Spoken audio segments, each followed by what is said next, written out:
साथियों, आज मैं नंबर सिस्टम का एक टोटल आप लोगों के समक्ष प्रस्तुति करने का प्रयास कर रहा हूं, जो आप लोगों के लिए बहुत ही महत्वपूर्ण है। इस टॉपिक के अंतर्गत हम लोग अध्ययन करेंगे विभिन्न प्रकार की संख्याएं, जैसे कि प्राकृतिक संख्या, पूर्ण संख्या, धन पूर्णांक, ऋण पूर्णांक, पूर्णांक, सम संख्या, विषम संख्या, भाज्य संख्या, सह अभाज्य संख्या, परिमेय संख्या और अपरिमेय संख्या। तो आते हैं, हम देखते हैं सर्वप्रथम प्राकृतिक संख्या अर्थात नेचुरल नंबर। वह संख्या जो एक से प्रारंभ होती है प्राकृतिक संख्या कहलाती है। जैसे 1, 2, 3, 4, 5, 6 कहाँ तक, इनफाइनाइट, अर्थात इसकी कोई सीमा नहीं होती है। ठीक है। दूसरा आपका होता है पूर्ण संख्या। पूर्ण संख्या वह संख्याएं होती हैं जो शून्य से प्रारंभ होती हैं, उन्हें पूर्ण संख्या कहा जाता है। जैसे 0, 1, 2, 3, 4, 5, 6, अर्थात प्राकृतिक संख्याओं के पहले अगर शून्य भी सम्मिलित हो जाता है तो वह संख्याएं क्या हो जाती हैं, पूर्ण संख्या कहलाती हैं। और फिर देखते हैं हम लोग धन पूर्णांक अर्थात पॉजिटिव इंटीजर। सभी प्राकृतिक संख्याओं को धन पूर्णांक कहा जाता है। जैसे +1, +2, +3। आप सोच रहे होंगे कि यहाँ पर प्लस का प्रयोग हुआ है, तो ये प्लस आपका जो है इसलिए प्रयोग हुआ है क्योंकि ये धन पूर्णांक है। अगर आप यहाँ पर धन का प्रयोग नहीं भी करेंगे अर्थात प्लस का प्रयोग नहीं भी करेंगे तो भी यह धन पूर्णांक ही कहा जाएगा, क्योंकि किसी भी प्राकृतिक संख्या के पहले प्लस चिन्ह हमेशा क्या होता है, छिपा होता है। दूसरा आपका आता है ऋण पूर्णांक अर्थात नेगेटिव इंटीजर। सभी प्राकृतिक संख्याओं से पहले ऋण चिन्ह का प्रयोग हो जाए तो वो आपका क्या हो जाता है, ऋण पूर्णांक हमें प्राप्त हो जाता है।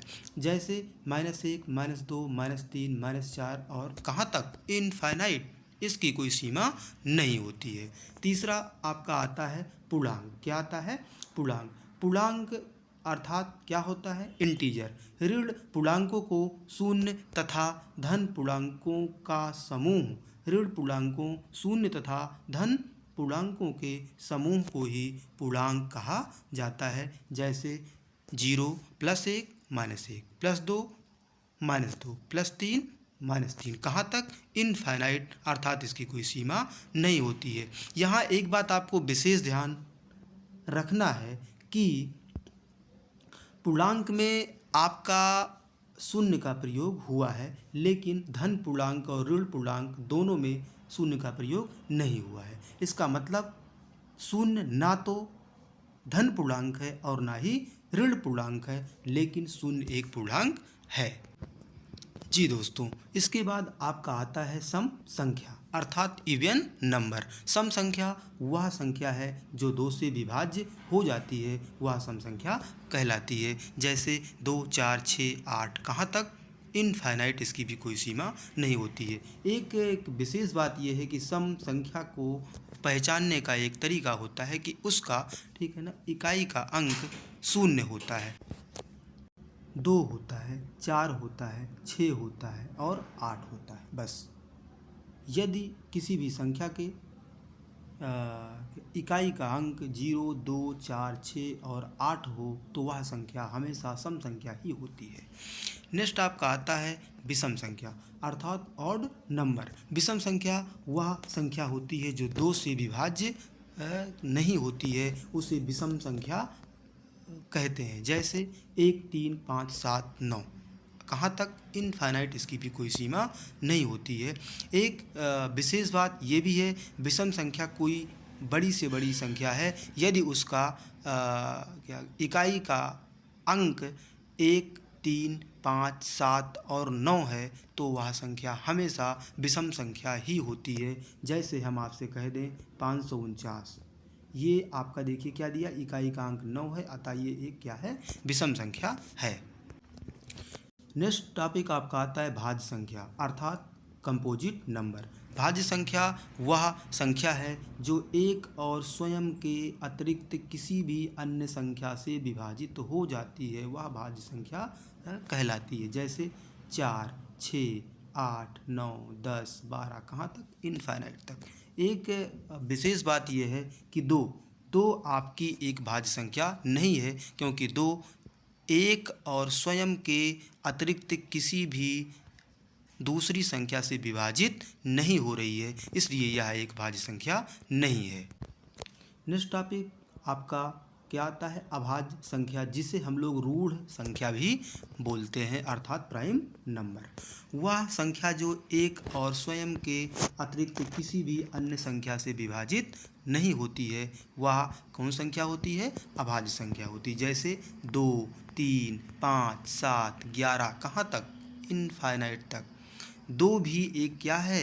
अभाज्य संख्या है, क्योंकि 2 एक और स्वयं के अतिरिक्त किसी भी अन्य संख्या से विभाजित नहीं हो सकती है। यहाँ से एक टॉपिक आपका और कन्फर्म होता है कि 2 सबसे छोटी क्या है?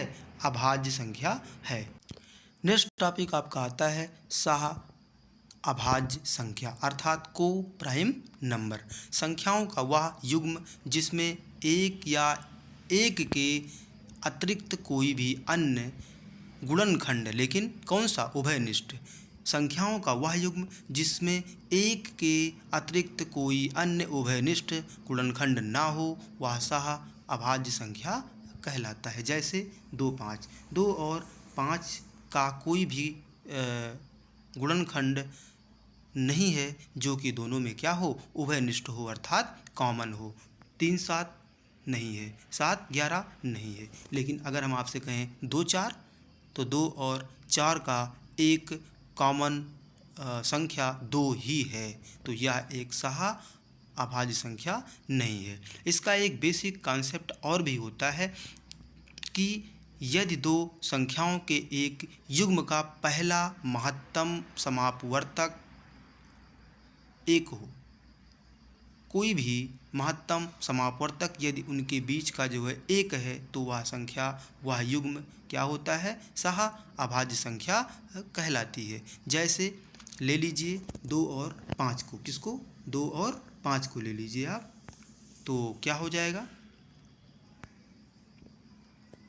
देखिए ज़रा आप, 2 और 5, यहाँ देखिए क्या दिया? 2 और 5।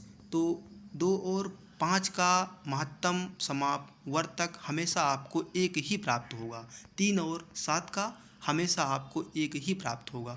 कोई भी आप ले लीजिए 11 और 13 का, ठीक है, 17 और 19 का, ठीक है। ये सभी संख्याएं क्या है? सह अभाज्य संख्याएं हैं। इस पर एक हमने वो क्वेश्चन बनाया हुआ है, 3, 4 सह अभाज्य संख्या है या नहीं? तो निश्चित है 3 और 4 का कोई भी क्या है? उभयनिष्ठ गुणनखंड नहीं है, इसलिए यह एक अभाज्य संख्या, सह अभाज्य संख्या है। दूसरे रूल से आइए कि 3 और 4 का महत्तम समापवर्तक 1 है, इसलिए यह एक सह अभाज्य संख्या है।